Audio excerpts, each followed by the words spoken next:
Microphone. Let's see. Let us do this right here. Nope. Nope.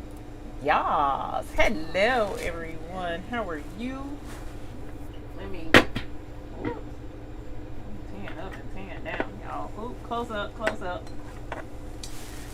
My bad. Let me turn this down. How is everyone this evening? My goodness, my goodness. Beautiful people. I missed y'all last week, sort of. So last week I decided to take the day off. I did post in the hoop group that I was going to take the day off because I know it was a holiday here in the US, and that would allow for folks to spend time with their families. Since most of my viewership base here live are females, I figured y'all would want to spend time with your families and get spoiled and all of that cool stuff. Oh, here's my microphone. Sorry, you probably hear me better now. So I decided to take the day off and get some rest, and I worked actually for a good little bit, and then I crashed, went home and just knocked all the way out. So Erakina's workshop, well, welcome. Thank you for joining us live for the first time. We really appreciate your viewership and coming in to hang out with us. So I will let you know that it has been absolutely crazy with the mask orders. It finally calmed down a little bit this week, and then after it calmed down, I had to make sure that regular orders, outstanding orders, were taken care of as well, and I'm still processing those. So there's a lot that I had going on and preparing for these classes coming up next week. So just very, very, very busy. So saying all of that to say, number one, thank you for joining us. I definitely appreciate you being here live with us here on YouTube every Sunday. And for those of you that are new, I'm Eve with the Baby's Booty, and this is our channel. We discuss embroidery, we discuss rhinestones, we discuss sublimation, any and all of those topics that will help you create possibly a crafting business out of your hobby and your skills. So we are hosting some classes next week. Now, y'all, tomorrow I was supposed to have been setting sail for beautiful Bahamas on a big old cruise ship with a good portion of y'all that are in here now, and we was gonna hang out and have a really good time, take classes and enjoy ourselves. However, our dear friend Rona decided that she was gonna come and just wreak havoc on all them plans. So that being the case, I told her, not today. We're gonna do these classes anyway, ma'am. Thank you very much. And so we are. So we still have those classes going on, and there's several that inquired about refunding for the classes because they're not taking place. No, the classes are still taking place. And as the classes were listed online, they are not refundable.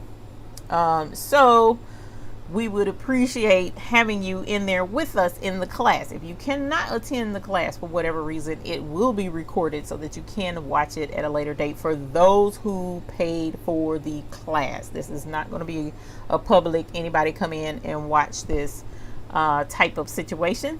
So if you paid for it, you're privileged and you will get to watch. So super excited about that.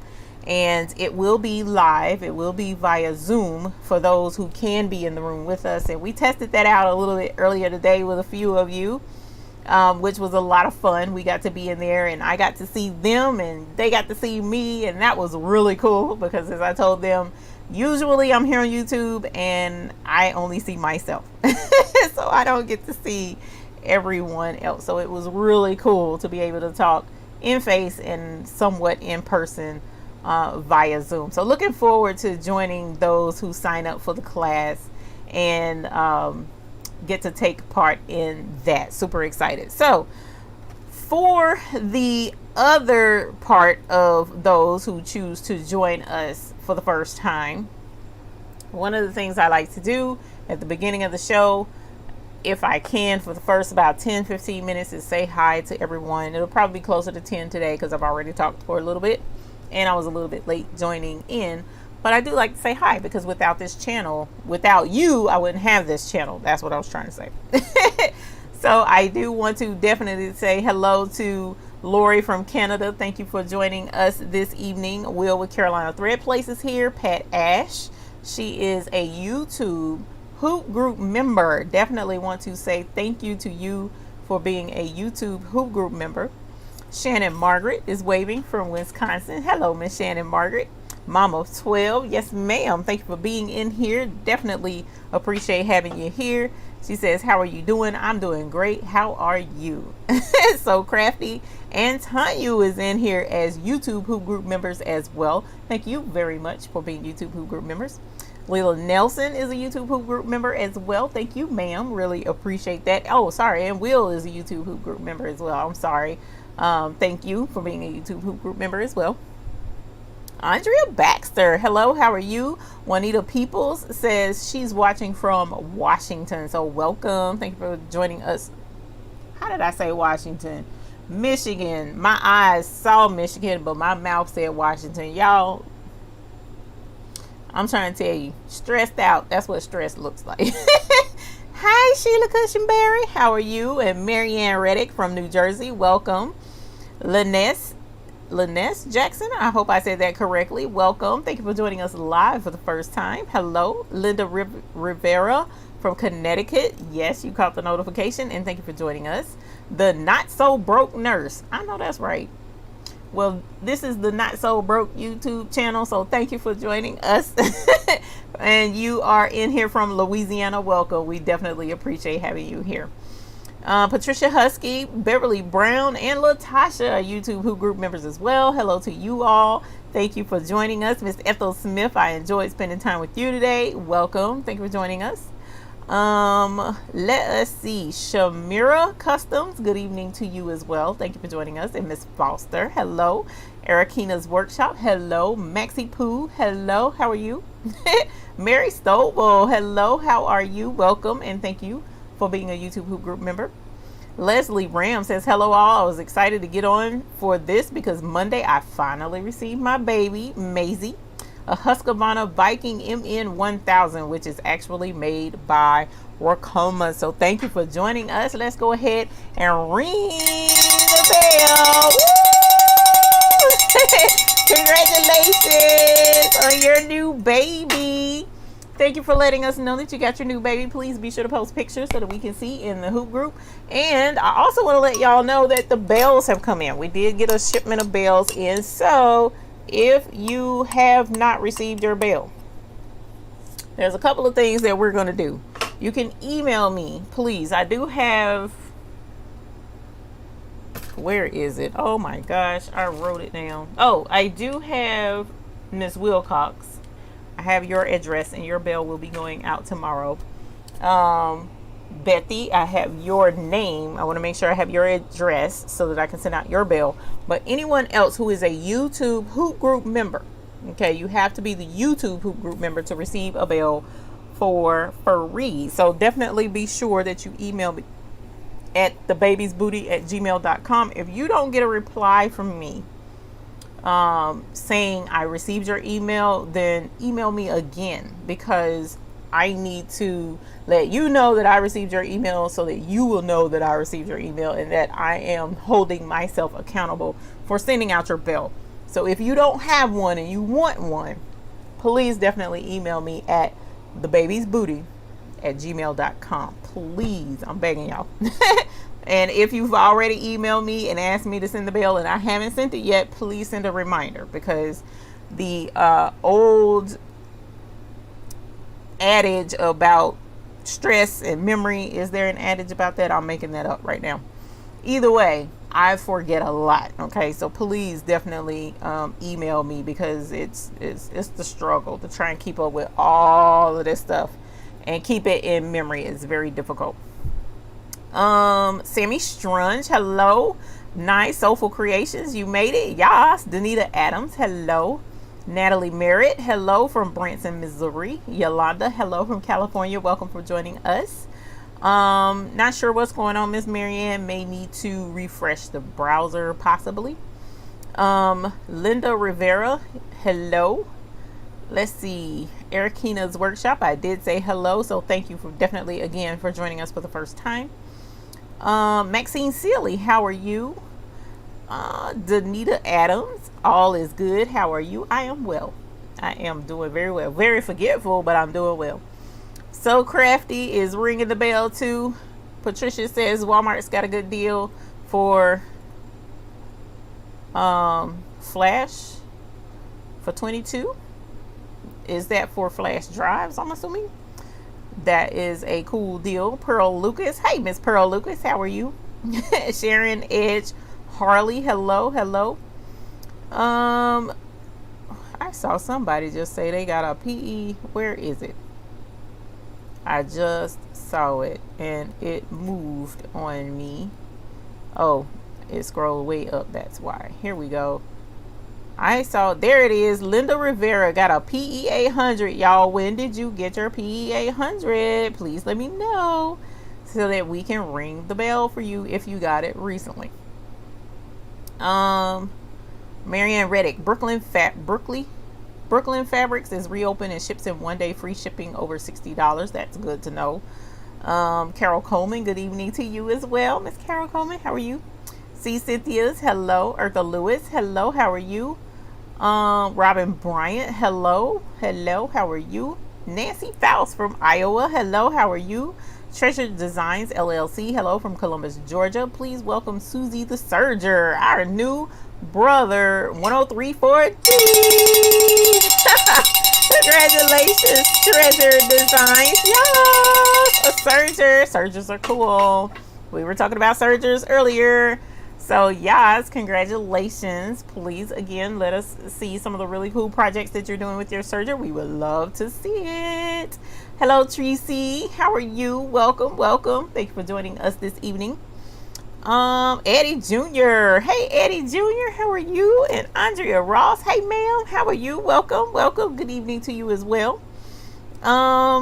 Let us see. Colorado Springs is in the house with Miss Elizabeth Walker. Awesome. Shannon Margaret says hugs. Hope you have a great week. We're gonna definitely try with these classes.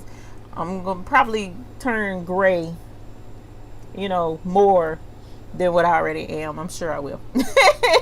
Oh my gosh, Shirley Stewart, hello, welcome, welcome. Thank you for joining us and thank you for being a YouTube Who group member.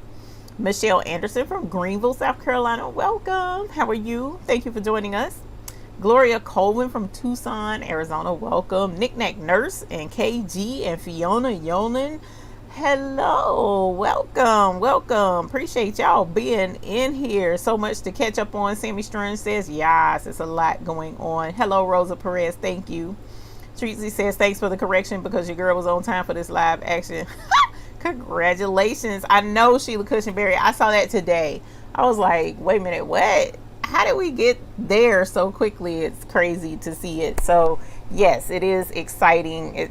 It can be stressful to know that 27,000 folks is paying attention, but you know, we try and do the best that we can, and hopefully everybody is having a good time. That's what we need to do. Yvette Long from Monroe, Louisiana, welcome. Thank you for joining us. And Little Miss Boutique is here. Hello, my dear. Valda Davis, good evening to you as well. Jennifer Greenfield got a Gently Loved FAF Creative Vision 5.5. Congratulations. Gently Loved is always loved. We definitely love Gently Loved because that means it was a deal, hopefully. So congratulations to you as well. Ericina, if you're talking about the YouTube Hoop group, you could either join with the blue button. There should be a join button somewhere near the subscribe button. You can click that, or otherwise there is a link in the description. You can click that and it'll take you to the memberships page.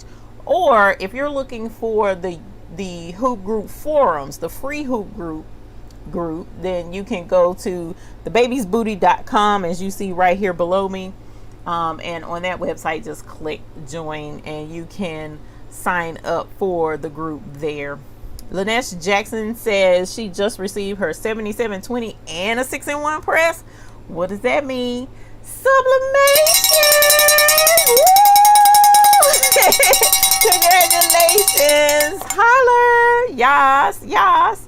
Congratulations, Miss Lanesh. And please definitely post your images of the wonderful things that you'll be sublimating. Definitely check out the sublimation live demonstrations we've been having here, and we have some other items that we need to get out and sublimate soon, because with things opening back up, hopefully we'll get a better chance to be able to spread our sublimation love around as we were doing in the past. So we'll have to see about that. And one thing's for certain, graduation presents, I'm finding out, are hot and heavy right now because the kids weren't able to get out and graduate as normal. So people have been trying to get graduation presents and send them instead.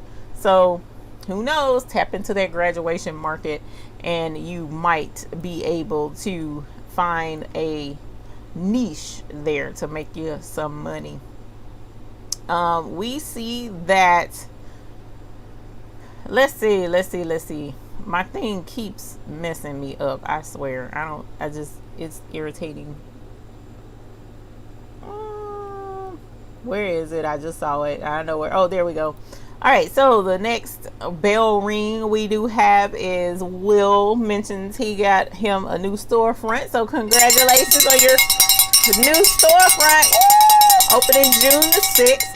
He's down in Columbia, South Carolina, so definitely check out, what is it, Will? CarolinaThreadPlace.com, I believe. Or is it Carolina Thread Store? No, it's not Carolina Thread Place. CarolinaThreadPlace.com. So definitely check him out. KG says moved up a bit, graduated from a 770 to a brother NQ 1600E, and got your second WF 7720, so I can start sublimation. Congratulations, man, you all are on fire tonight. You have 2 sublimation printers. That's awesome. And I can see how that would come into be beneficial, because I sure could have used 2 sublimation printers last week. But at any rate, we went with what we had, didn't we? Actually had a friend pitch in and print out some sublimation stuff for me. It was a good thing and a bad thing, but it did work out really well, thank goodness. So definitely having extra printers work. Let us see. Miss 143, I tried to be on time. It's all right, you here, and that's all we want. Thank you for joining us. The not so broke nurse just got a Ricoma 10 needle. My goodness, you guys have been on ball. I need to know where this money is at. Can somebody send some of that this way? Just a little bit more of something of whatever it is that you had, so that I can have, and so that we can just build all up together. That y'all are on point right now. So who else is getting new stuff? Lanesh Jackson says, when is the last day to pay and register for the business class? I went in there. There's no way to RSVP without paying. Is there a finalized date and time? Finalized date and time is the day before that class. So her class is on Wednesday, if I'm remembering correctly. So that being the case, it would be Tuesday is the last day that you would be able to do that. The only reason my class tomorrow is still open is because I was lazy and have not closed it yet. All right, so my class tomorrow on the cutters at this exact moment is still open, but as soon as we're done tonight, I will be closing that down. Debbie Kidd, American Eagle Embroidery and Graphics, welcome, my dear. Thank you for joining us this evening, and thank you for being a YouTube Hoop Group member. I definitely appreciate that. Teresa Jackson, hello, how are you? Welcome. Thank you for joining us. And Ray Fallow, hello, welcome. So C Cynthia says, I want a bell. Well, the bells go out to the YouTube Hoop Group members So if you would like to get a bell, then you would have to be a YouTube Hoop Group member. So definitely check that out. Carol Coleman got a 16 by 24 heat press. What? Upgrade time, holler. Yes. Congratulations, 16 by 24. I'm a little bit jealous. I ain't gonna lie. Because I'm 15 by 15, but it's all right. You're going to do beautiful things up there. You're going to make it be on and popping. Because you already got the sublimation stuff going on. I'm just so proud. Y'all got me like a proud mama up here. All these babies, all this work, all this sublimation, all this embroidery everywhere. I just can't believe it. I am so excited. Do I have a serger class? I do not. Because me and sergers fell out a while ago, and I'm just getting back into the swing of even trying to fool with a serger. I come to find out the reason I was fighting my serger so hard was that the throat plate was broken, and I had no idea because I didn't know. So we ordered a new throat plate. Have I installed it yet? No, because I've been making masks like a mad woman. So I haven't had an opportunity to actually put the new throat plate on and run the puppy for what it's worth. So hopefully once I get situated, I will be able to do that as well. Denise McGlinchey, hello, welcome. Thank you for joining us. She says, haven't been here for a while. Well, welcome back. Thank you for joining us. And she said, I missed your happy face. I'm glad it's happy. Because right now I'm stressed out. It's all right, though. We going to get it going. We going to be all right. Robin T from, I know I'm not going to say that right. Joliet, Illinois, probably. Yes, no. Thank you. Welcome. Thank you for joining us. So I am excited. So you guys definitely, for those, okay, couple of things I definitely want to address right now. Hold on, wait a minute. I just saw Sammy Strunge. Sammy Strunge just got a brand new Cricut maker. Oh my gosh, I gotta ring the bell again, y'all. This is awesome. And the hubby said, said yay to a heat press. He said yas to the heat press.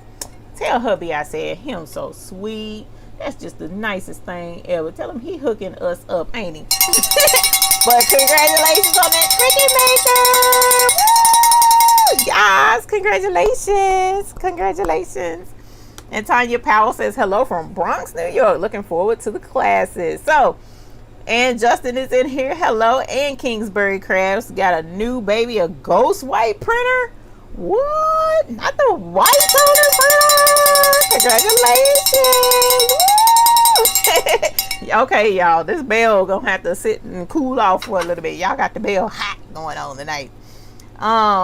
American Eagle says, how did the class go tonight? It wasn't really a class. It was more to tune in and get Zoom underway and get used to Zoom. So that was the whole point in what we did tonight live, which was really cool. We did that at 7 p.m. Eastern Standard Time, so that when it's time for the class, those who might be unfamiliar with Zoom could go ahead and tune in and get the feel for it, get their cameras and stuff set up. So that's what that was supposed to be for. And I know it was last minute, last moment, and as a matter of fact, a lot of what we've been dealing with this specific setup with the classes. Okay, so a lot of the things, can I embroider their name on a mask? Yes, I think that's very fair. Even though it's still a lot extra to do, but yes, I do think that's fair. So what I definitely want to let folks know is, for those of you who were interested in the classes or who are interested in the classes or have signed up for the classes, I have heard your feedback. I have received emails inquiring about how to get signed up, or haven't heard anything. And I will say, well, first of all, issue out a heartfelt apology for not staying so verbal like I should have in communicating changes and all of that stuff, due to all of this stuff being shut down. And kind of sort of hoping, kind of, you know, that the cruise still could take place and we still could get together. It just the light kept getting dimmer and dimmer and dimmer, and it was frustrating. It was very frustrating. Even after deciding to go ahead and keep the classes and switch them to virtual, the challenge of switching classes from face to face to virtual, and then those classes that require materials and trying to get with the instructors and make sure the materials get it, it's been a fool. Not gonna lie to you. It was already somewhat hectic when it came to making sure that all the instructors had their crews, they had their ticket, they had their rooms, that they knew what they were going to bring on the cruise and all of that jazz. So I think once the shutdown happened and we realized that the cruise was just going to have to not happen, it kind of took the wind out of our sails, and it just kind of like made it not as exciting, you know. So once I had to get back in the saddle and say, you know what, we're going to do this and this is going to happen and I'm excited and we're still going to get it done, I needed to coordinate that as well as trying to continue to fight this huge influx of orders for mats. So it was a lot going on, and that doesn't even include relocating. So in the process of trying to relocate my studio as well. So there's a lot that I definitely want to include in that apology, not making excuses, but to let you know and be transparent and say, no, I haven't done the best with communicating this. I suck at it. I'm not going to lie. However, we are working diligently behind the scenes to make sure that this show stays, even to the point to where we're keeping the schedule, the class schedule, the same as it was, because I didn't want to change it on y'all, you know, even though a couple of the instructors wanted it changed to a later date so that they could make sure everyone could meet during the week for these online classes, because it's not as fun if like, for instance, if I have a class of 7 people and only 3 show up because the other 4 have to work during the week, that's going to be kind of, you know, a little dreary on the class. The whole point in the class is the interaction. So at any rate, there's a lot that we're taking into consideration, and unfortunately I had the last call on whatever the decision was going to be, so I decided to keep the schedule the same. Now, whether that was a good idea or not, I don't know. We'll find out when the classes take place starting next week. But all in all, this will not be necessarily the last time we do this, but on this grand scale, we will not be doing another cruise. I will tell you that this whole virus thing just kind of ruined cruises for me. I ain't gonna lie on that. But we are definitely looking forward to the classes. If you are still interested in any of the classes, especially that business class, y'all, the business class, I mean, she was born ready to teach that class. So I'm excited for those who are taking that class. And I'll be in there as well, but I will not be in like as a direct participant. I'll just be in there listening for my own extra credit benefit. But that class definitely is a good class. But if you are interested in any of the classes, they will be at customcraftcruise.com. The website is still there. It's still active, and the classes that are available are still there. So I am going to put that in the chat so that you can, let me do it this way. I forgot this thing is sensitive. There we go.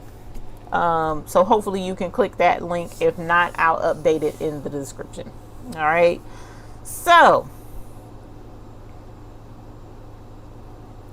let me make sure you were, yes, I did, Miss Sheila Cushionberry. I definitely did say that. And hopefully it will be sooner rather than later, but I'm not 100% sure.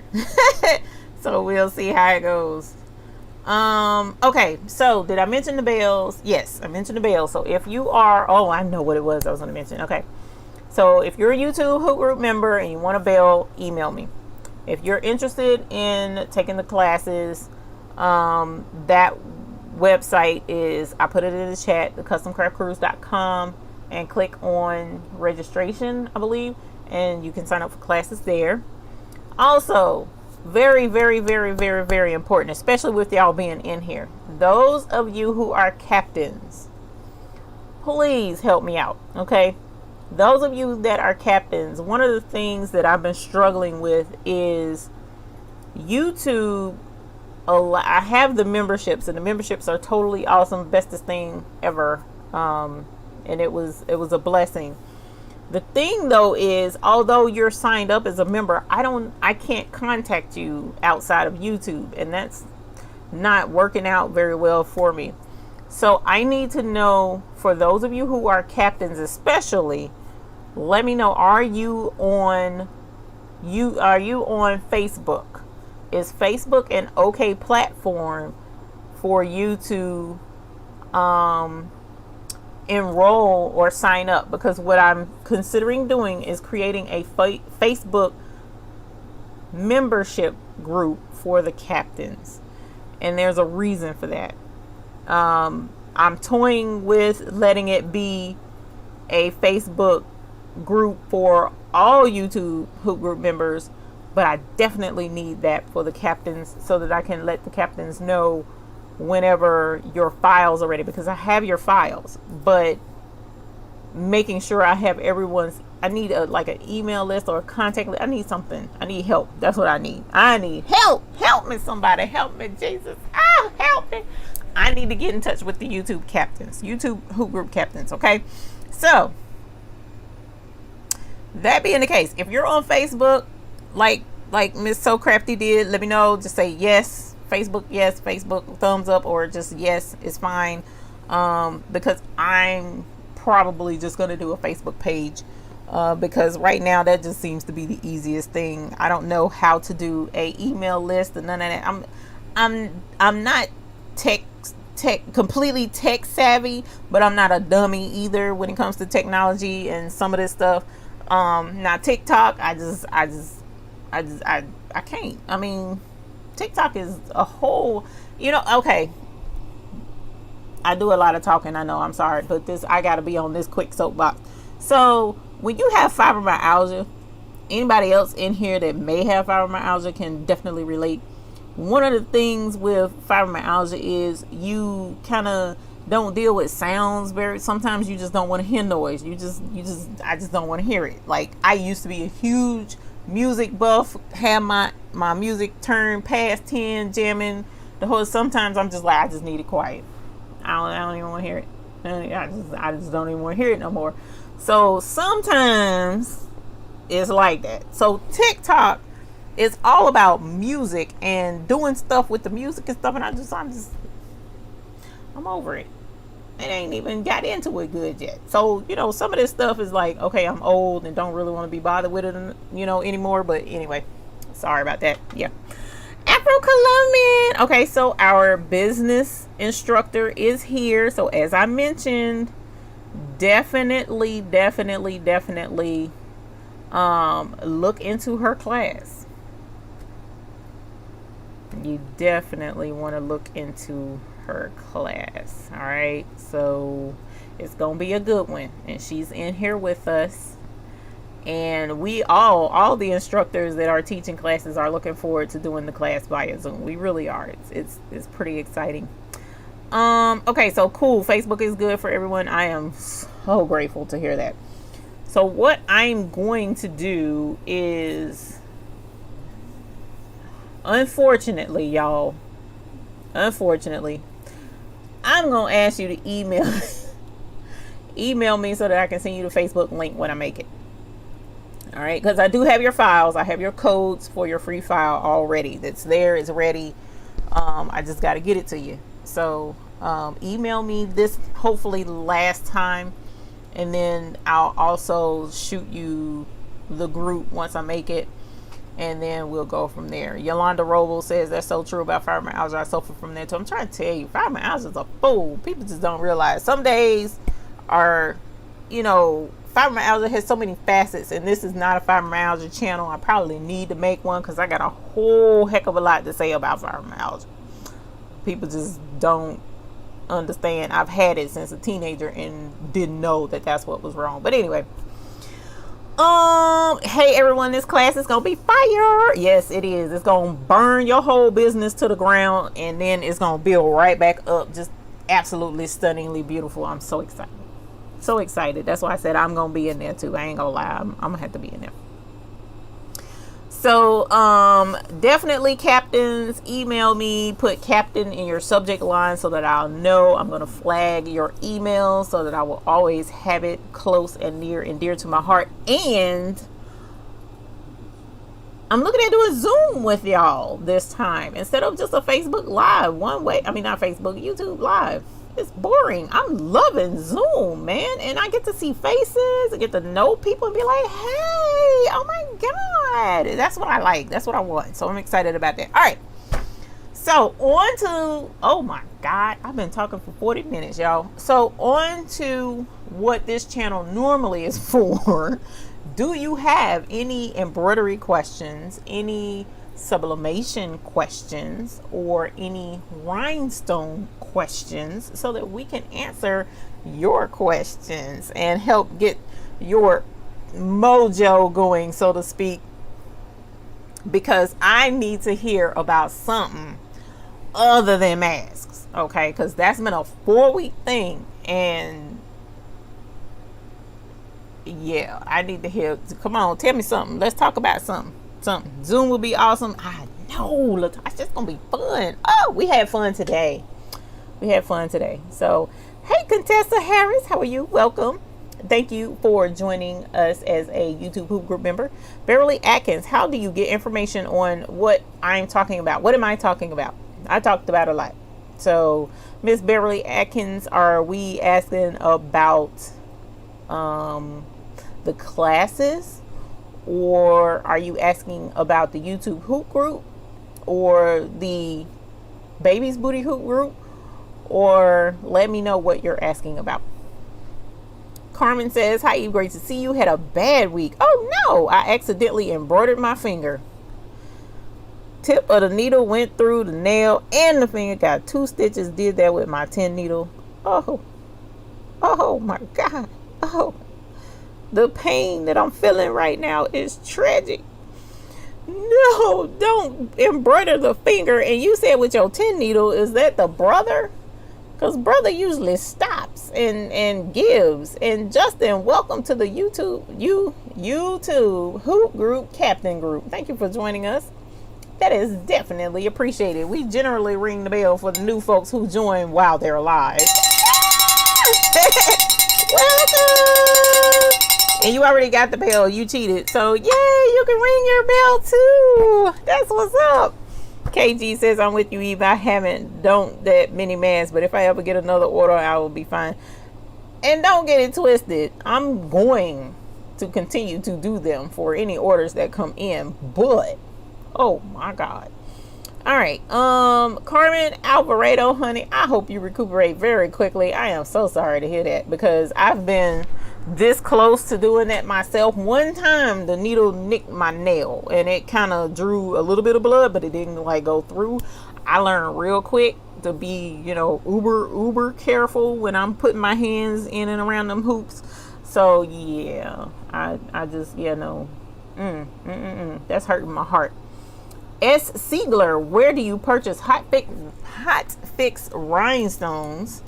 I have a link actually in the description of this video for BeCreateful.com. BeCreateful is where I get my hot fix rhinestones. She is absolutely phenomenal. Her customer service is beyond compare. I mean, she's on it. You place the order, usually same day it's shipped out. That's just how good she is. She has excellent prices. She has all of the supplies that you need for rhinestones. And as I mentioned, a link should be in the description. And if you click that link, it should give you 10% off of your first order if you've never ordered from her before. All right, so definitely check that out. Okay. Rosa Perez, I need to know about sublimation and cotton shirts. Well, Rosa, one of the downsides to regular sublimation. Now, there's a hot debate out there. I ain't trying to argue with nobody. I'm trying to tell you that now. So what I'm going to say is based off of facts, okay? FACTS. You can argue all you want, but I've been doing this enough to where I know what I'm talking about. Rosa, you cannot directly sublimate onto a cotton shirt. You cannot sublimate directly onto a cotton shirt. Okay, it's just, you can't do it. Cotton does not absorb the gas from the ink that allows you to imprint an sublimated image onto the actual garment. You need polyester in order for that to take place. So if you get a hold to some fabric that's like 80% polyester versus 60% polyester or 50% polyester and the rest is cotton, you will be able to sublimate on that, but it's only the polyester content percentage that's going to absorb the cotton, absorb the ink rather, whereas the cotton will not absorb it at all. And I'm trying to think, where is my example, because I show it all the time. I'm going to look for that, but I'm going to continue to talk to you all. Oh, here's an example right here, actually. Here's a perfect example. Well, kind of a perfect example, because it's two different designs, unfortunately. So for instance, perfect example. Got one. Okay. So I found a design. Now this Rosa Perez, I found a design that I was considering putting on a mask. I thought, this might be a hot design. Shooting for teenagers and stuff. I have yet to really offer it, so I don't know. It still might be a good design. But at any rate, here is the design right here. These are dollar signs, of course. And, so when you're wearing your face mask, you can walk around and show that you have dollar signs, even though you probably don't have this many dollar signs. But I'm just saying, whatever. So this is 100% polyester. Okay. See how rich and green that is? The golds are rich. The print is bold. It's absolutely beautiful. Okay. This is 100% polyester. Now, I also have this fabric, which, if I'm remembering correctly, this one was 60% polyester and 65% polyester and 35% cotton. Okay. And this is the difference between 100% polyester and 65% polyester. You can still see the sublimation. You can still see the design. It's there. And you can tell what it is. It doesn't look bad, but notice how it looks faded. I did not wash this. So what I learned in an experiment that I did accidentally is that it's not that when you sublimate on a mixture of poly cotton that it'll wash out to this level. It's not that. It's just that this polyester is only going to absorb 65% of the ink, whereas this absorbs 100% of the ink because it's 100% polyester. So that's why this is more vivid and rich, whereas this one is washed out looking because only 65% of your ink was absorbed. Okay. So the cotton content in here will not absorb that ink at all. Okay. So that being said, whenever a person says they sublimated on cotton, they had to do something to that shirt to coat something on or in the fibers of that shirt in order to be able to sublimate on it. All right. So they're not sublimating directly onto a bare, blank, naked cotton shirt. They either sprayed a polyester type solution onto the surface of the shirt and let it dry so that there would be some polyester to absorb the ink, or they sublimated onto a vinyl or a polyester type surface that can be melted to the shirt or adhered to the shirt via heat press. Okay, so what they'll do in that instance is they'll sublimate onto the or print onto that actual page, which has a polyester type substance on it, then press it to the shirt. That's why for those type shirts, if you sublimate on that cotton, you can feel that there's a coating behind that sublimation. Whereas with this 100% polyester, you don't feel anything at all. There's nothing here but ink and polyester.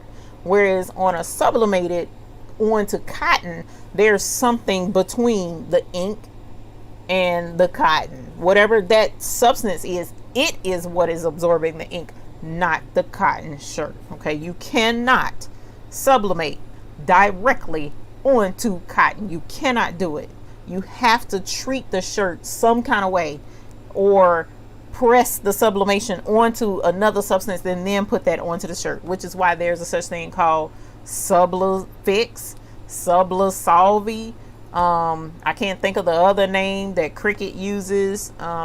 There's a whole list of other things that you can do to press to something else and then put it onto the shirt. All right, I know that was a long explanation, but folks be like, no, you can sublimate onto cotton. Okay, but you can't sublimate directly onto cotton. It's impossible. It'll wash out. If it absorbs anything at all, it'll wash out. Cotton doesn't hold it. It's the polyester that holds it. All right. The class. Oh, you can go to customcraftcrews.com. That link, Miss Atkins, is in the chat. Alrighty. So that is my spiel on sublimation. I apologize, but you can see the difference, can you not? 100% polyester, 65% polyester.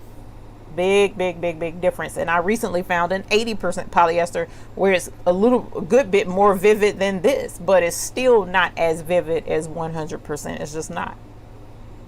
That's because it's only absorbing that amount. I'm new at embroidery. How can I avoid bobbin nests? Bobbin nest usually is a issue that involves a couple of things, Pat.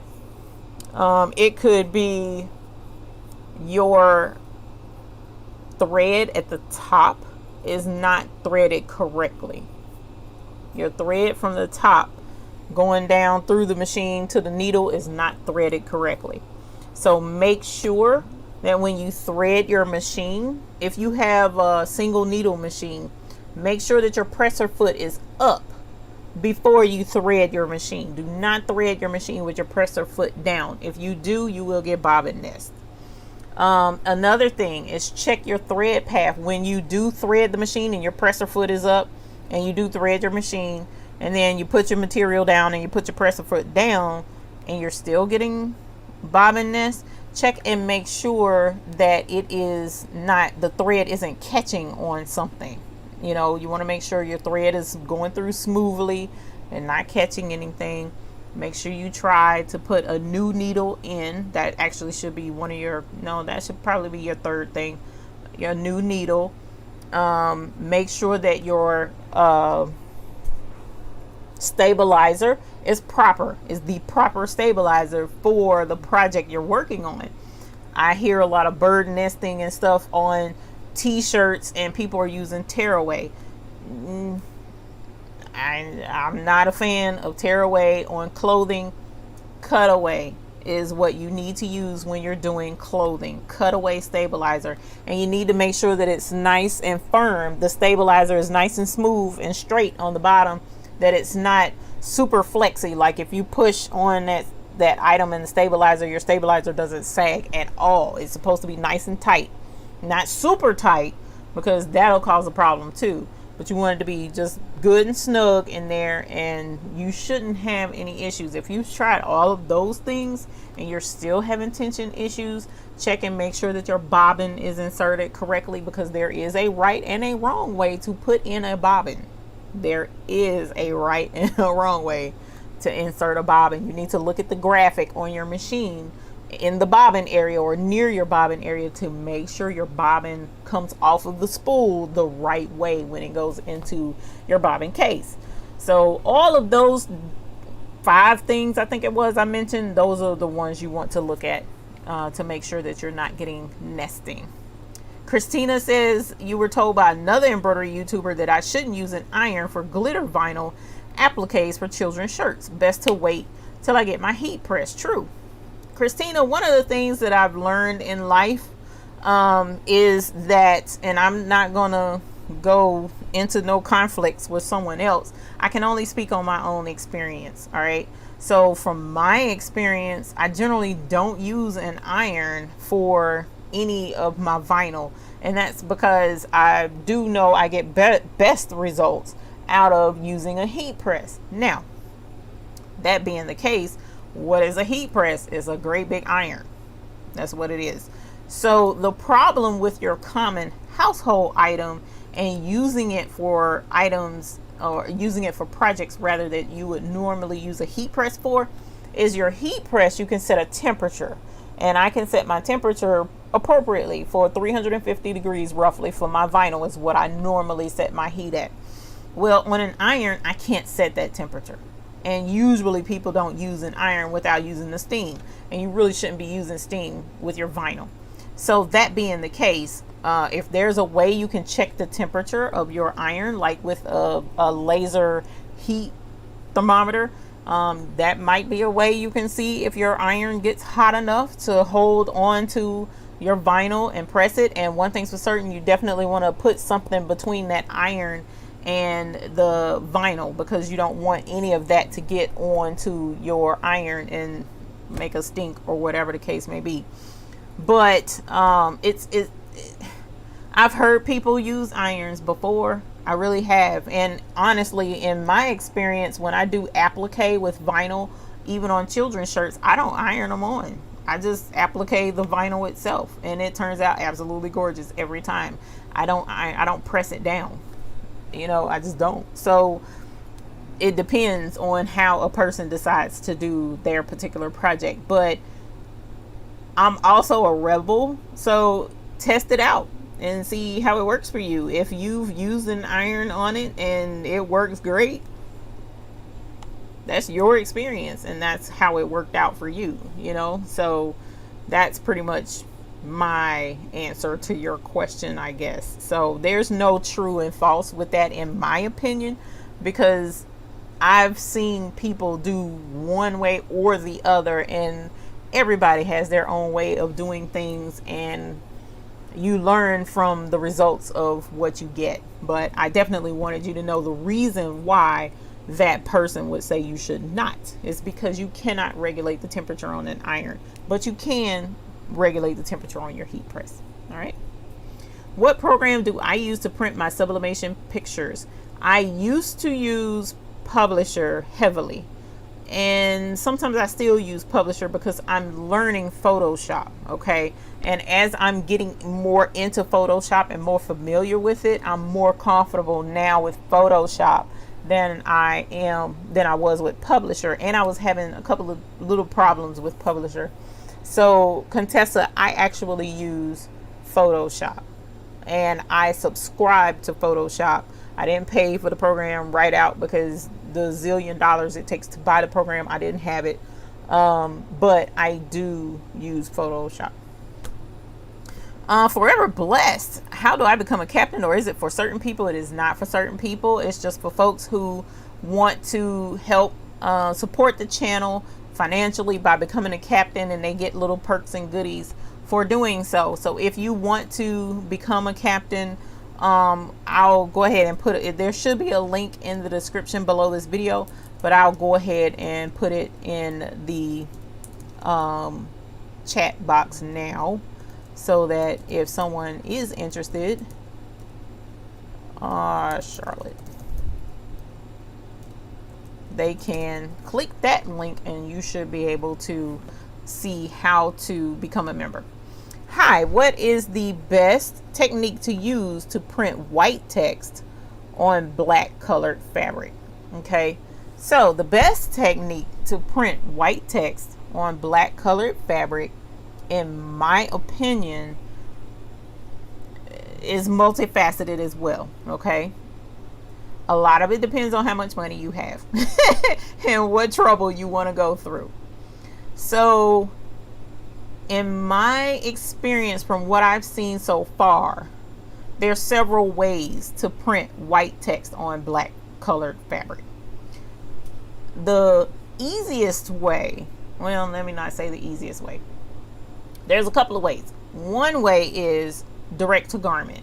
Direct to garment is basically you're taking a black shirt, you're going to put it in a printer that prints white ink, and it will print white onto the shirt. Kind of like screen printing, but it's a printer that does it for you.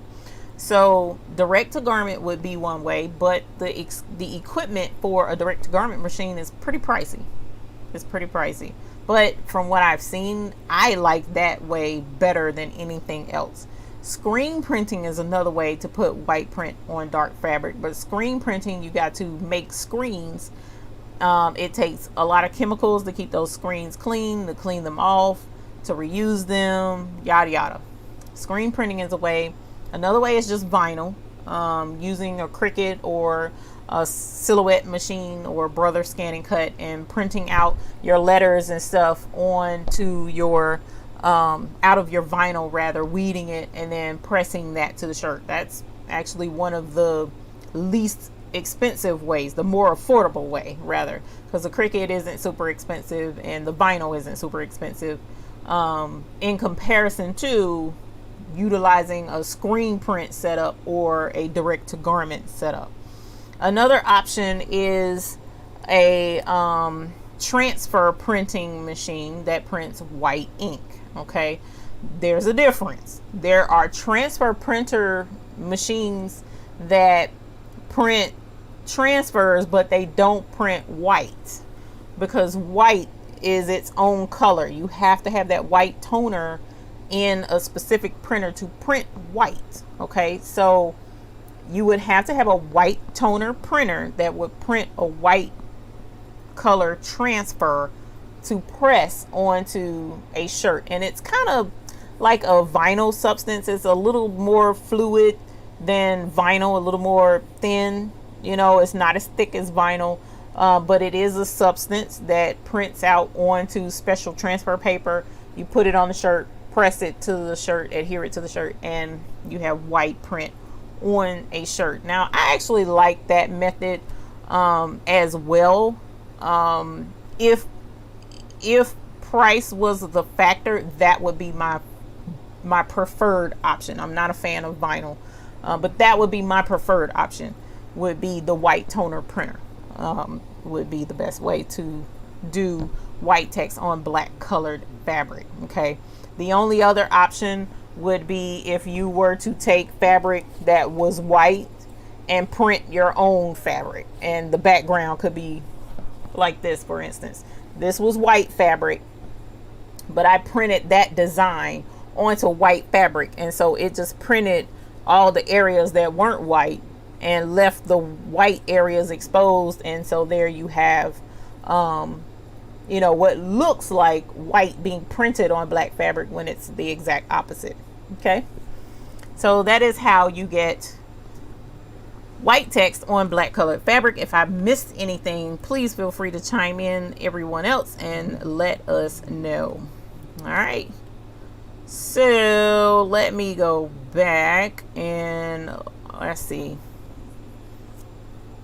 Local sheet metal union donated 300 metal nose pieces to my mask making. Marianne, that is totally awesome to have someone support you and your mask making. That is definitely a blessing, so thank you. Anyone else try to look at the classes? They should be there, so let me know if they're not pulling up.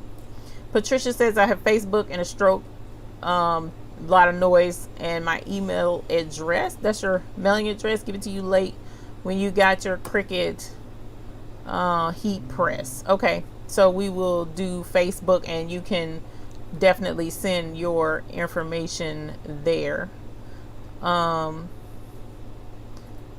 Latasha, I'm looking to purchase a she shed for my crafting space. For your embroidery studio, do you keep your air conditioning and heater running around the clock for your studio? It depends, Latasha. For the most part, yes.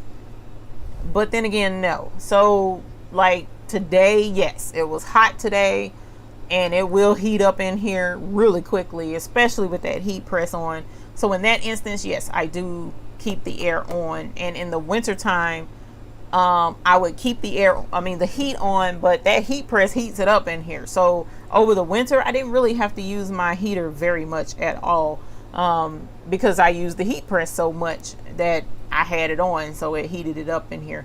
But when it's like frigid outside, yes, I do keep the heat on, and I try to keep it at a moderate temperature so that if it gets super cold, I can just turn the heat up a little bit and it not, use up a bunch of power and stuff. But yes, you will need something in a she shed.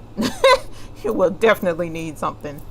You're welcome, S. Siegler. Natalie Merritt, can you briefly share how you got started with your business? I got started with my business because a friend, well, actually, let me back up. I got started because I was nosy. That's actually the real reason I got started.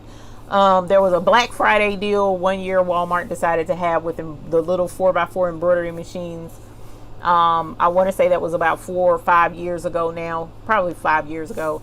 And I decided to get me an embroidery machine. Never knew what an embroidery machine was really prior to that. And bought the machine and got intimidated just looking at the box and set it off to the side and never touched it. 6 months later, I saw that box sitting there and I'm like, I really need to do something with this box. This is crazy that I bought this and haven't done anything with it. And so I opened it, tried to embroider on something, no stabilizer, no nothing. Couldn't find any information on doing embroidery with that machine and got frustrated because it didn't work. It looked tragic. And so I was like, okay, forget this. And so I put it back in the box for another 6 months until one day I got curious and decided to do some research and find out how to use that machine. And didn't find very much information at all. Okay, I read the manual, that helped. I learned about stabilizer through the manual. I was like, oh. But my thing was when I went on YouTube, I couldn't find anything. There was very, very little information out there. I think maybe 5 videos, maybe, that would pop up when I would look it up. And when I went and just did like a Google search on getting help for it, what I would find was people wanted money, a decent amount of money, to learn how to use the embroidery machine. And it wasn't the small 4x4 embroidery machine, it was always the bigger embroidery machines. And so that had me frustrated. So I set out on a quest and gathered a lot of information from different sources. Or, a little bit, this person would touch on it a little bit here and that person would touch on it a little bit there. And I started putting information together and figuring stuff out for the information that I couldn't find. And trial and error, just started playing with the embroidery machine. And I was like, oh, don't want to do that anymore because that caused this problem. Oh, that worked out a lot better when I did that. And so I started putting notes and information together. And so at that point, that's not really when I started doing videos. But what started me doing videos was in my research and learning how to use the machine. One of the things I wanted was to expand out beyond those few little designs that were in that machine. And when I did find designs out there, embroidery designs, I wanted to change them up. I wanted to put 2 designs together. I wanted to put a name under a design. I wanted to make a design bigger, so I started doing research on that, trying to find an embroidery program that I could use to edit my embroidery designs. And I came across all kind of programs that were always $300, $200, $400, $1,000. I mean, the prices, I'm like, I only paid I think it was $275 for the stupid machine. Why would I I can't see paying $300 for the song. You know, it was just like I was irritated. And for whatever reason, one day I typed in cheap, I think, embroidery programs or affordable embroidery programs, something like that. And Sew What Pro popped up. And I was like, $65. Now, at the time, $65 was still a stretch. But eventually, I was able to afford $65. And I fell in love with that program. It taught, I learned how to do just about everything I wanted to do with Sew What Pro. Just about everything other than digitizing. That is the only thing that program would not do. And I fell in love. And so I was in a group for Sew What Pro, and there were a couple of people that wanted to learn how to use Sew What Pro, and I knew how to use it, so I was trying to teach them how to use it. And there was an older lady, love her absolutely to death, and she wanted to learn how to use it. And I was like, look, I'll teach you, just give me a call. Could not teach her by phone. It was not working. Everything I told her to look for, she couldn't see it.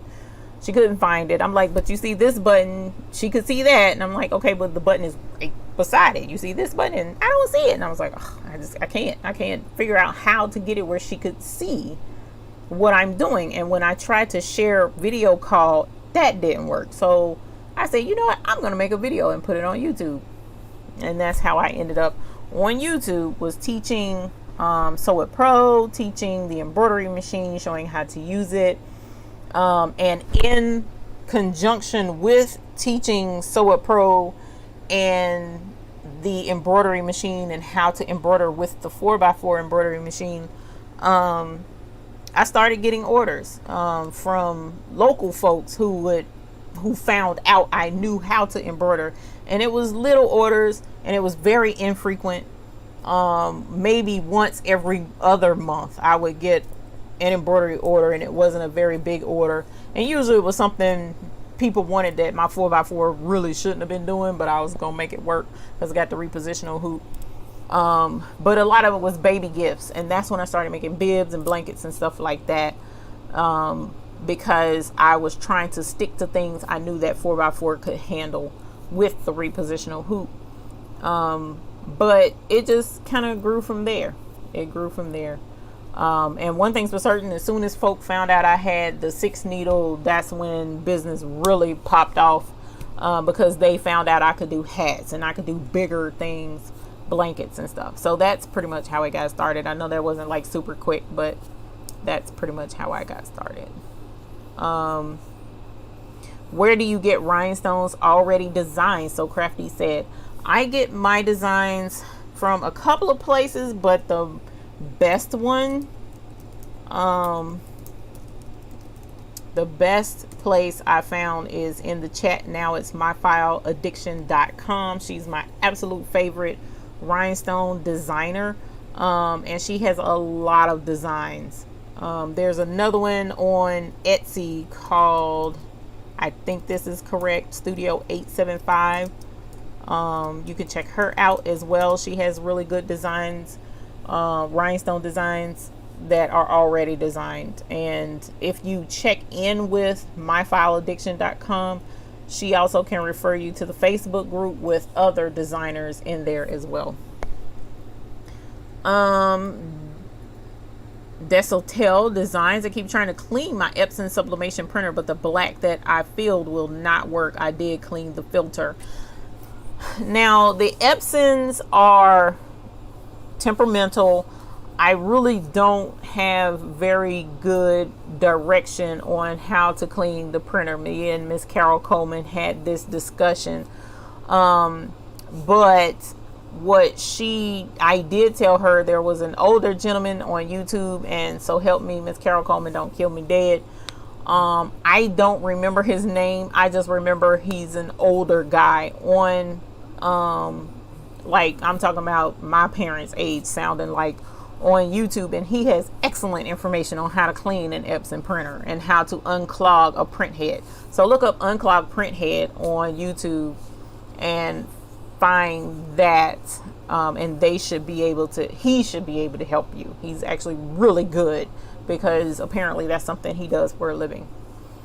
Let us see. Vicky Foster, I received a PE 1900 for Mother's Day. I've been watching you. Love your channel. Can't wait to do my first design. I have 37 grandchildren and 3 great grands. This is for gifts. You know what? I don't even need to ring the bell for the machine.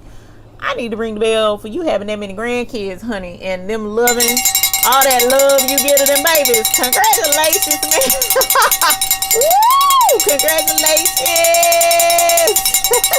They are absolutely gonna love that PE 1900 and all the cool things. That's a lot of babies to be embroidering for. So I hope you got plenty of time on your hands, ma'am.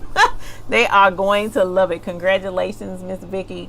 I'm glad you got your new baby, and I look forward to seeing the grandbaby's gifts in our hoop group.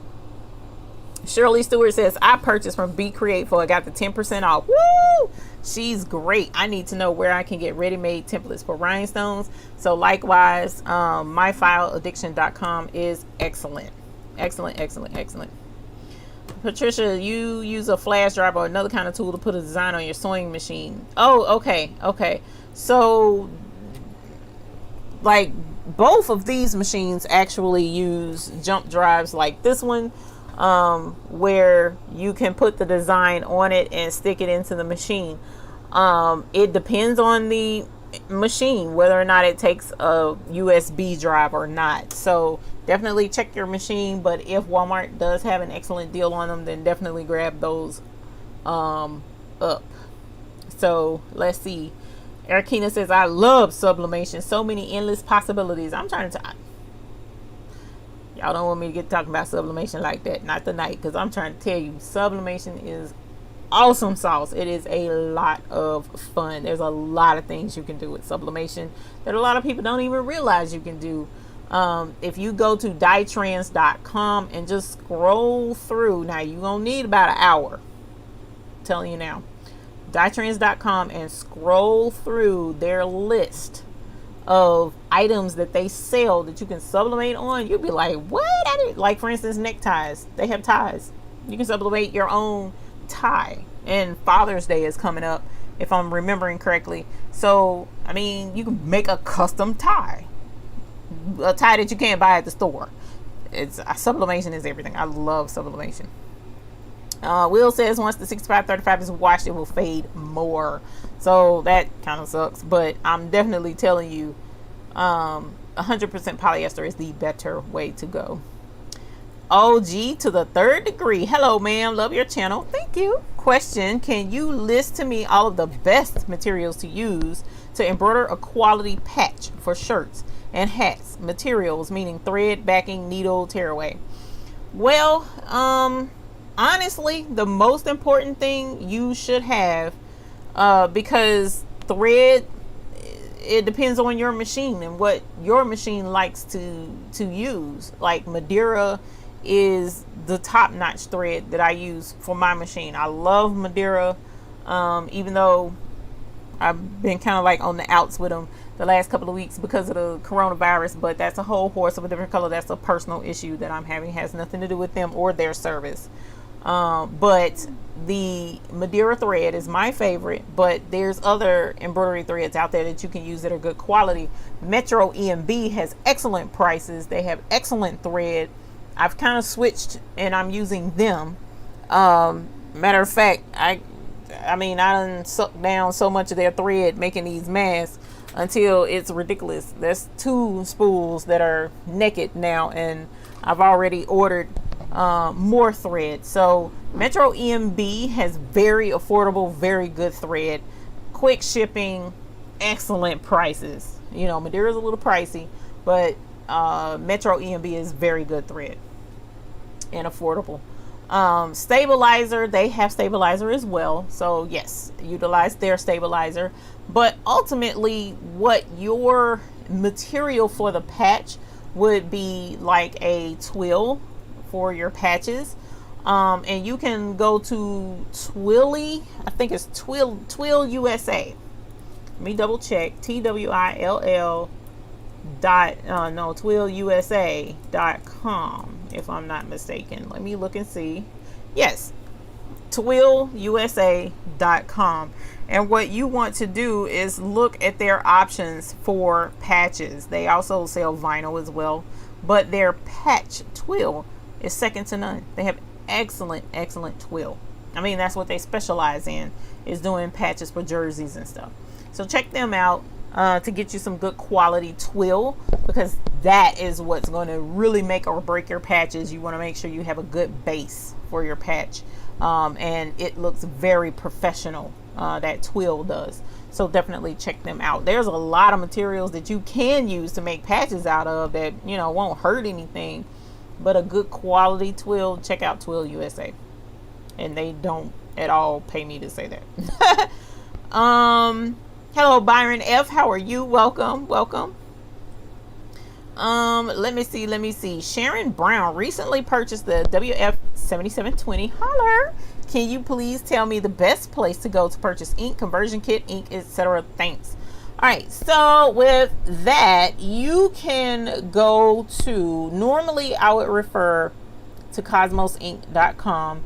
Cosmosink.com has been very good with their ink quality, their ink kits, conversion kits, and all of that jazz.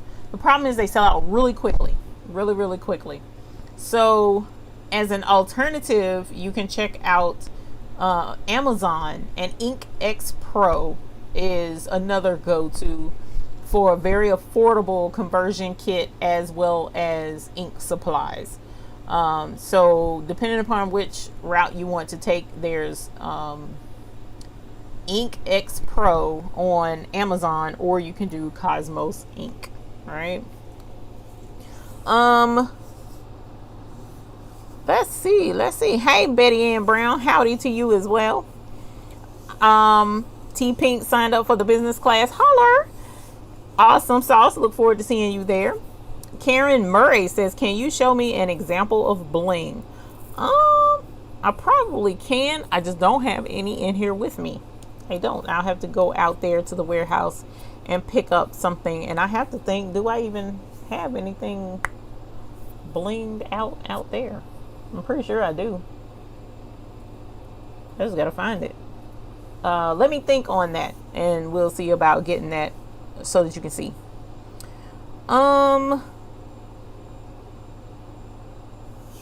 Let's see. What link is okay. Okay, if you go to customcraftcruise.com, I don't know if you're on your phone or if you're on a desktop, but if you're on your desktop, up across the top there's a menu bar, and one says class registration. That's what you want to click, and it will take you to the list of upcoming events. And when you click RSVP, that's how you get to that specific class and pay for that class. If you're on a phone, there should be a blue box with 3 lines in it somewhere toward the top of your phone screen. You click that and you click class registration, RSVP, and then you can pay for the class that way. What should I do to clean my machine? I'm very new. What you can do to clean your machine, most of the machines come with a little brush that you can use to clean out the area where your bobbin is, depending upon what machine you have. Like with the multi-needles, it's the bobbin goes straight in this way, so I would clean out. But with the single needle machines, a lot of times the bobbin drops in. So when you take your empty bobbin out, just brush around, look and see if you see any dirt or lint, stuff like that, and brush that out. Vacuum, you can use a like wet dry vac or a home vac with the hose that you can actually put over the top of that and try and suck some of that dust and lint and stuff out.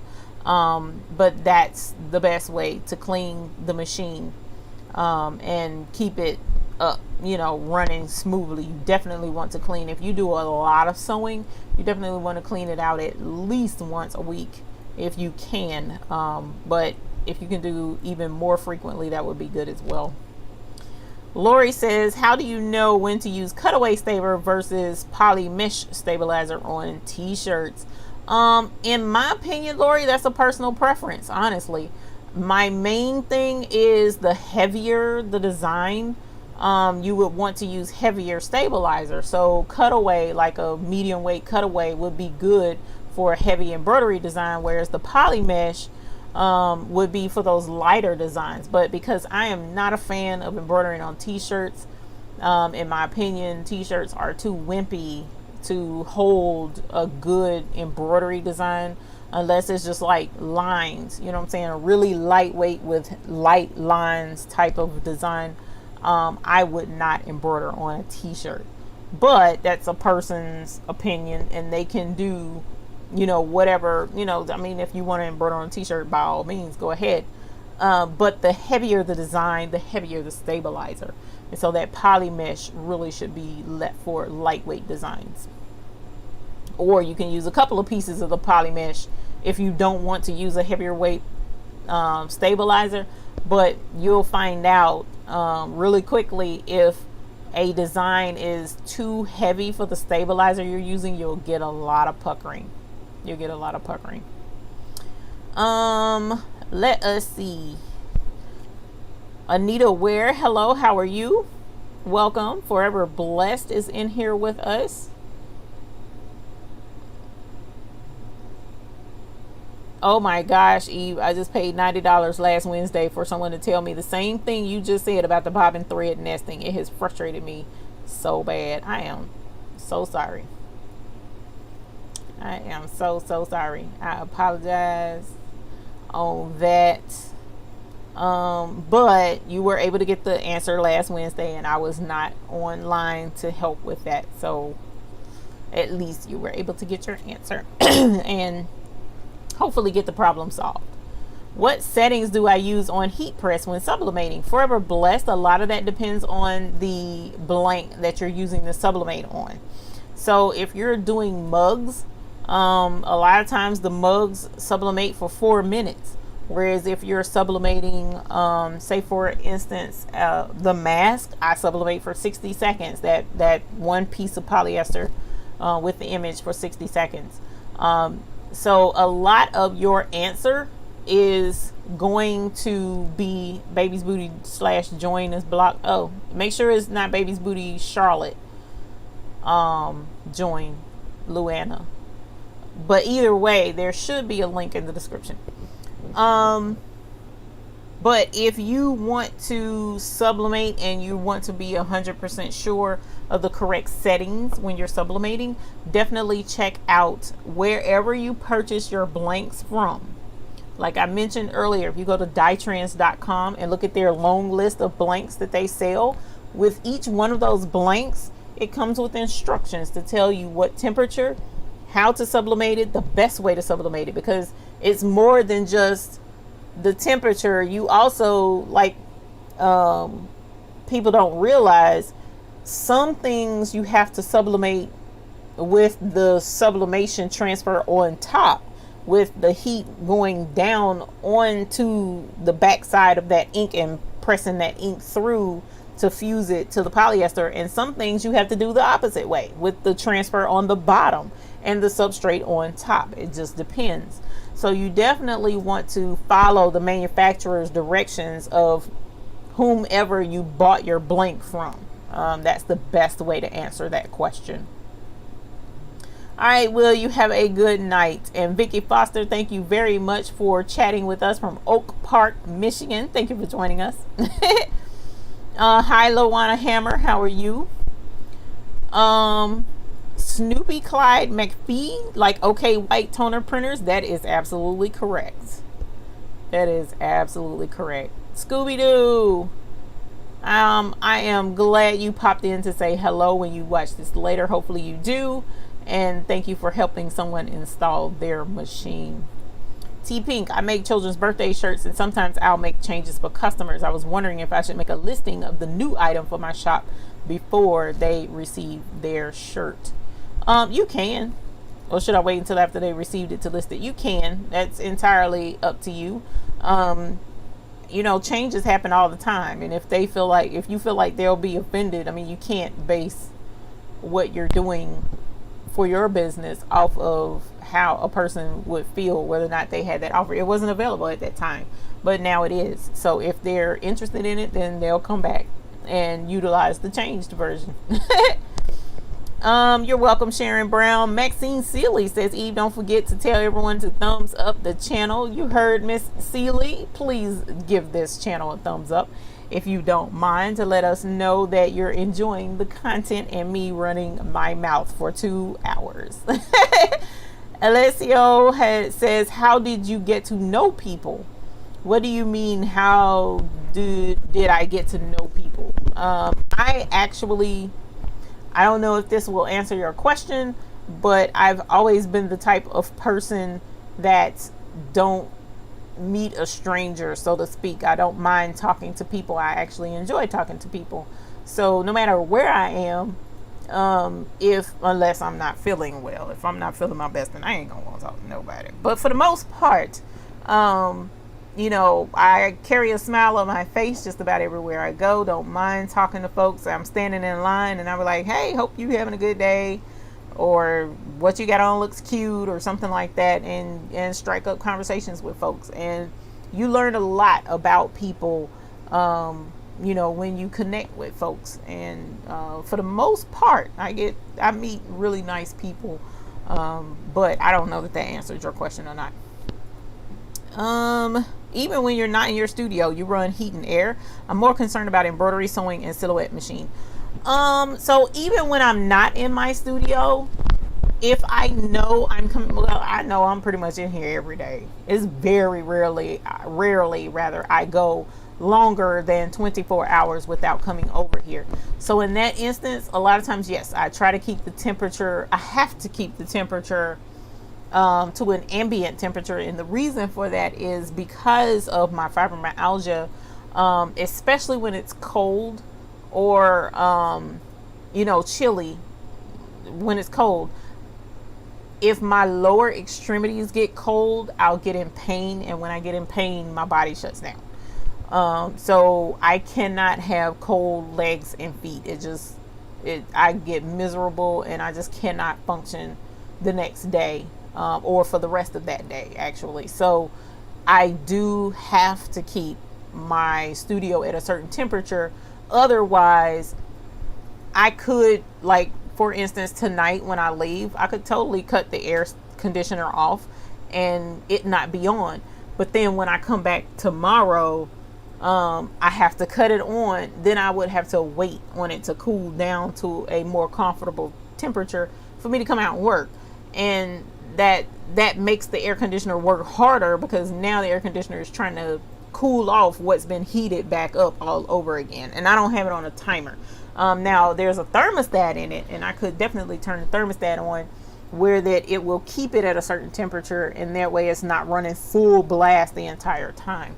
So if you are looking to install something in your she shed, definitely try and find you something that has a thermostat, so that it will help you not utilize as much energy or power while trying to keep your environment at a comfortable temperature, just like you would for your house. You would want something that will cut on and off, that will allow the temperature to stay at a reasonable temperature, and not me come in here tomorrow and it's minus 50 because I left the AC running all night long. But as far as my equipment, yes, I definitely want to keep it nice and comfortable for my equipment. I try really hard not to let it get too hot in here. The cold, that doesn't concern me as much with it being cold for my equipment. And a lot of instances, yes, I do leave my equipment running. Now my Cricut stays on, my Silhouette does not, only because I don't use it quite that much. My printers stay on. My machines, definitely, for the most part, they stay on. There are times I'll turn them off, but for the most part they stay on. But that's only, again, because I'm here every day and I know I'm going to be using them, so I just walk right in and go ahead and start using them. But sometimes just because I feel like it, I'll cut them off. No, I haven't had any issues leaving them on, I'll just put it that way.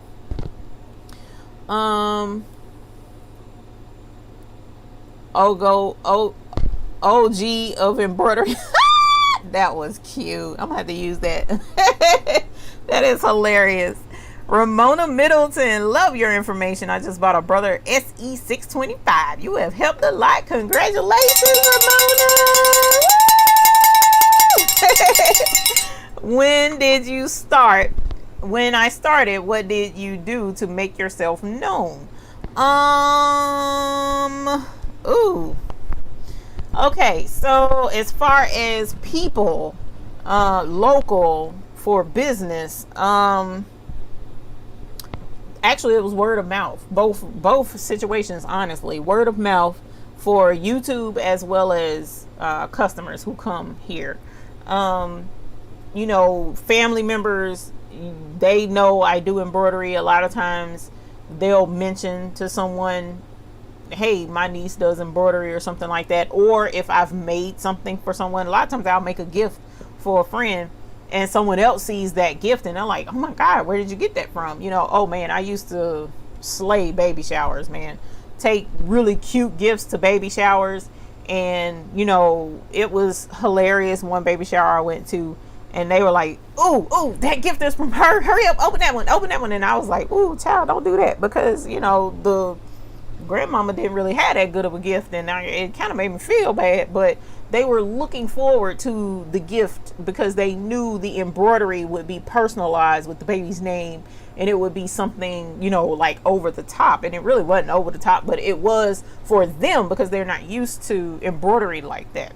But you know, so it was word of mouth both ways. When people watched the video and they enjoyed the video, a lot of times they would share it on Facebook or in groups where somebody be like, well, I have Sew It Pro, I don't know how to use this feature. And they were like, oh, here's a video, and they'll link the video. I didn't even have to really do it. So it's cool when you provide a service and people enjoy it and they choose to share it for you. It's humbling, but definitely I appreciate it. I definitely appreciate that. But that's pretty much how word got out, so to speak. Boo Chilla again. Welcome back. Natalie says, thank you so much for sharing with us. I too started because I'm a nosy and knowledge junkie. I have a Brother 4x4 and a Baby Lock 5x7, hoping to upgrade again for Christmas. Yes, you definitely would do well to upgrade. It's a lot of fun and you would absolutely love it. So you guys, oh, Luana got a Brother PE 800 for Mother's Day. Congratulations! Congratulations on your PE 800. I'm surprised because couldn't nobody find them things, girl. So you did good to get one. What's the site with ties for sublimation? Let's do sublimation ties. You can go to dyetrans.com, and I just put that in the chat. All right. Jacqueline G, welcome. Thank you for joining us, and I'll be wrapping up here shortly, so don't want to keep you guys up too late, nor myself. Let's see. Patricia Husky got a SE625 EMB single needle. It has a USB drive. Okay, good. A lot of design sisters said I need some kind of cord from your computer and the sewing machine. You can, if it has the port that you can plug the plug into. All right, so not every embroidery machine has that port. So you definitely want to look and see if there's a square, like a rounded square shaped hole in the side of your embroidery machine. And if it does, then yes, you can use a USB cord. You can get it off of Amazon. Just look up a USB printer cable where it has that cord. And I'm trying to think, do I have something close by? I do. So this is what you're looking for. Hold on, let me see. Can you see that? This is the shape that you're looking for on your embroidery machine. If you see that shape, then this is the type of cord that you can get off of Amazon, and you can plug it into your embroidery machine and then plug the flat USB part into your computer, and you can, you know, transfer your designs directly. Because what will happen is your embroidery machine will show up on your computer as a USB drive or as a drive, and then you can just drag and drop designs that way. Alrighty. Is canned air bad?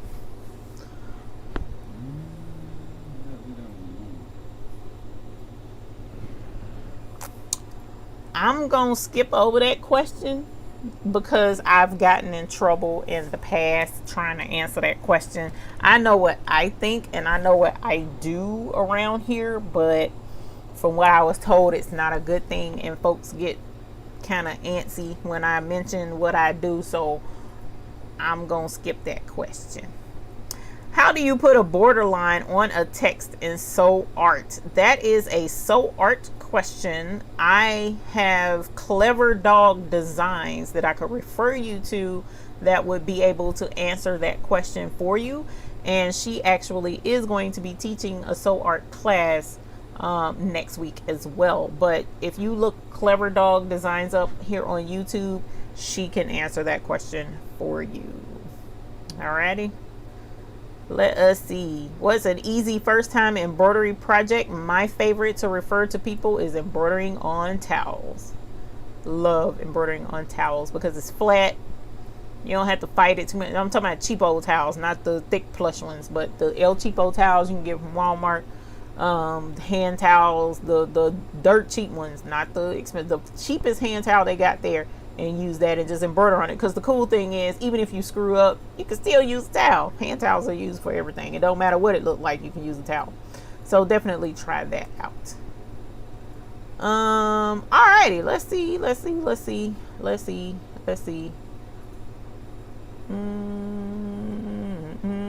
Kim's Crafty Creations is getting one this Wednesday. Make sure you let us know next week when that baby get here so we can ring the bell. Ring the bell. Do you have videos on how to put a design from? Yes, I do. It is here on YouTube, so definitely check that out. Good night, Tracy. Boonchilla should have her new baby by next Sunday. Looking forward to it. Miss Lady D, you're welcome. Other than color screen PE 770 and P8, that's pretty much correct. That is pretty much correct. That 5x7 is an excellent little machine. Janet McKinney, hey love. Hope all are good. Busy doing mass, thank God. And my job opens tomorrow. So happy. Eve, you know so much you love it. Does your head hurt? You pack a lot of knowledge. My head hurts all the time. That could be why I get headaches like I do. That's hilarious. And it's not so much packing a lot of knowledge. This is like I've mentioned to some folks in a Facebook group today. I've messed up so much in a lot of projects and a lot of things, and that's how I learn. I learn from experiences, and so that's what fuels my fire, because I don't want anybody else to bump their head and get frustrated and upset and in tears like I did. So I'm like, okay, look, this is how you do this so that you don't have to cry in a corner like I did. So that's pretty much where all that comes from. I'm at a gym listening. They finally opened back up here in Texas. Get it in, Sheila Cushionberry. Get it in, girl. Oh my God. Karen White, is there a trick to securing the hoop when embroidering on thick fabric? I just lost the alignment on 2 projects because the hoop popped off and alignment was lost. Yes, it's called floating. You can float your project instead of actually hooping the project. So if you float, then that will keep you from having to worry about hooping. Floating is pretty much where you hoop just the stabilizer, and then you lay the project on top of the hoop, and you're gonna have to secure it some kind of way, whether that's a light dusting of spray adhesive, or pinning it with the pins way out of the way and holding whatever that item is in place so that it can stitch. All right, Miss Beckham, hey, welcome. Thank you for joining us this evening. I'm about to pop off though, but thank you for joining us. Because as you hear my voice, I'm getting tired. I embroider linen coasters with regular embroidery needle, not having issues, but most YouTubers recommend Oregon ballpoint needles. Do you? The only reason why I would recommend a ballpoint needle is if you're embroidering on something stretchy. Linen is not usually a stretchy fabric that has, you know, a stretch to it. So I wouldn't recommend a ballpoint needle. But again, as I mentioned earlier to whomever was asking about using an iron versus a heat press, a lot of it is based on your experience and what works for you. Because whomever it is that's using the ballpoint needles and it's working great for them, you know, that's a good thing. I'm glad it's working for them. And it could work for you too. But ordinarily, what's the word I'm trying to say? Standard wide, generally the standard in embroidery is you would use an embroidery needle that's a sharp point, or just your basic embroidery needle that is not a ball point. The only time you would normally use a ballpoint or a stretch or a jersey knit needle, both of those are the same thing. Those three needles are the same: ballpoint, jersey knit, and stretch, because you're embroidering on a stretchy fabric. That's what those needles generally are for. Okay, so me personally, I wouldn't suggest the ballpoint needle, but if that's what you choose to try out and it works great, then by all means, go right ahead with it. Trying to re-enroll my kids for the next school year on the left and watching Eve on the right. That's funny. The babies come first, Eddie Jr. The babies come first. But as far as the brand of needles, Organ needles are great needles. So definitely give Organ a try. I love Organ. As a matter of fact, that is what I have here, are Organ needles, a box of Organ, and these are the large eye needles, which are my absolute favorite for embroidery and for ease of threading and for metallic thread. Your large eye needles are the best. Thank you very much. I will try the floating. Try the floating. The floating is fun. I like the floating a lot. It saves a lot of crying and stress, and as Jacqueline G mentioned, you also could utilize some sticky stabilizer and hoop that as well. The only downside to sticky stabilizer is sometimes some projects you really can't use sticky stabilizer because it would stick to like leather. I wouldn't use sticky stabilizer with leather. But you know, a fabric that it can come right off, yes, definitely try your sticky stabilizer. Or if you need cutaway, there's very few places you can find cutaway sticky stabilizer. You can find it because I've had it, but it's very hard to find. Oh, it was for me anyway. Thank you for sharing your knowledge. Got an embroidery machine for Mother's Day. No clue where to start. I watched several of your videos tonight. Thanks again. Well, you're welcome. Thank you, Miss Katina, and congratulations on your new baby, which definitely let me know what machine you got so that we can ring the bell for you. We like to know what you got. Orlando Ramos, just wanted to let you know that I finally ordered Peggy Stitch Eraser after your recommendation. I spent 4 hours removing an embroidery design gone wrong, and I've had it officially. Did it not help you? Did it not help? Because when I'm trying to tell you, yes, Latasha, there will be a replay only for the people who enrolled and paid for the classes. But yes, that Peggy Stitch Eraser saved my butt. I'm trying to tell you over and over and over again. Hello Eve, what day is the Zoom class next week? Each class has its own day. So whatever day it is, like there's a class tomorrow night at 8 p.m. that I am instructing on cutting machines, using vinyl to make projects with cutting machines. So we will be going over that tomorrow night. And I think that one actually is going to end up being a 2-part class, unfortunately, because I dropped the ball somewhere in there. Boone Chiller say, I float more than I hoop. I know that's right. How did I come here? Help? I don't know. But guess what? I have no problems helping you find your way out. Alrighty, you guys. Oh, Tanya Girly, hey love, welcome. Thank you for being a YouTube Hoop Group member, and I appreciate you being here. What brand thread do you like, Carol Colbert? I prefer, well, it depends. I love Metro EMB. Metro EMB is a new thread I just started using. They're excellent. Love their thread. They're affordable, very, very, very affordable. And they have beautiful colors, rich, beautiful colors that stitch very well. My machine loves it. I also, for the sheer range of colors, I love Madeira because they have shades that are not found too many other places. But for your basic majority of your colors, the Metro EMB is an excellent place, and they are affordable. Alrighty. So thank you very much. How tight should your material be in the hoop? Ooh, you don't want to have it so you don't want to. That's a really hard question to answer. It really is. It really is. How do you get the Zoom information? If you have bought or registered for the class and have paid for the class, I am sending out an email to everyone who is registered the class. So check your email, check your spam, and make sure that you receive that email. You have to be registered and paid for the class in order to get the email. I missed a lot, but do you have a Facebook group? I am going to create one, but it will be for the YouTube Hoop Group members, probably captains only, but I think it's going to be for all the YouTube Hoop Group members. Okay, only. I don't otherwise have a Facebook group. No.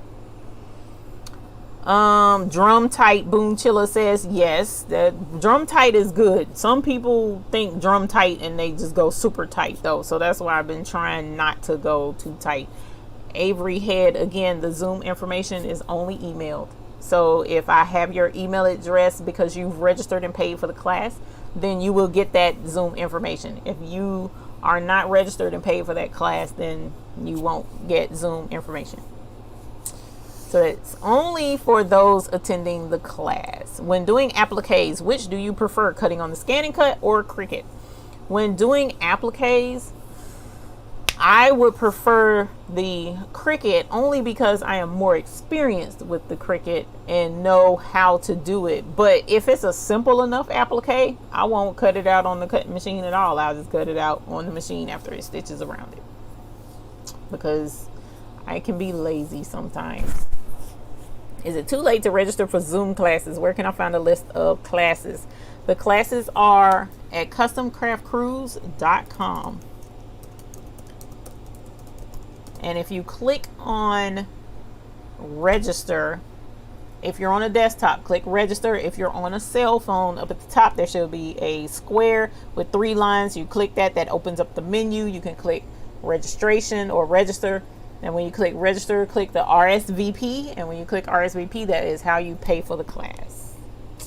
Alrighty, so thank y'all. It is 10:53, later than I intended, but I absolutely had a ball with you all. Thank you for joining me this evening. I'm looking forward to those who join me via Zoom with those classes next week. Super, super, super, super excited. I am about to close out the first class, so that one will not be available. But beyond that, we have other classes that will be up and ready for you guys to sign up for, and we are going to have a ball. I am so excited. I am looking forward to the interaction. I am beyond ecstatic, okay? Just beyond, and ready, so very ready to enjoy my time with all of you. So again, our registration with the first class is now closed, but Tuesday we do have more classes popping off. So I look forward to seeing you all next week for those of you who are going to sign up with the classes. Until the next time I see you all Sunday, I hope you have a great evening. All right, so thank you very, very, very much. I closed it out, Latasha. Oh no. Jordan, you missed the last dance, by the way. Jordan, I missed the last dance. That's going over my head, probably because I'm tired. So email me what you were talking about at thebabiesbooty@gmail.com so that I don't be like, oh my God, no, what did I see? What did I see? The Last Dance. I don't know. Oh, Patricia Husky. Okay, cool. Cool. I hope it works out awesome for you. So definitely watch those videos. It should be very helpful. Alrighty, so you guys have a great night. I am so excited for you guys being here with me, even though I don't look like it because I'm tired. I'm getting ready to go to bed. So I will see you all next week, same time. Oh, the TV show. I don't look at TV, OG, to the third degree. I am not a TV person. I do not have time to look at TV. I really don't. I do not at all watch television. At all. Like, the last time I sat in front of a television to just like watch it has been years. Literally, I don't look at TV. So yeah, no, I missed The Last Dance. I saw we. Oh my gosh, don't really watch movies either. If it's not like on YouTube, I don't see it.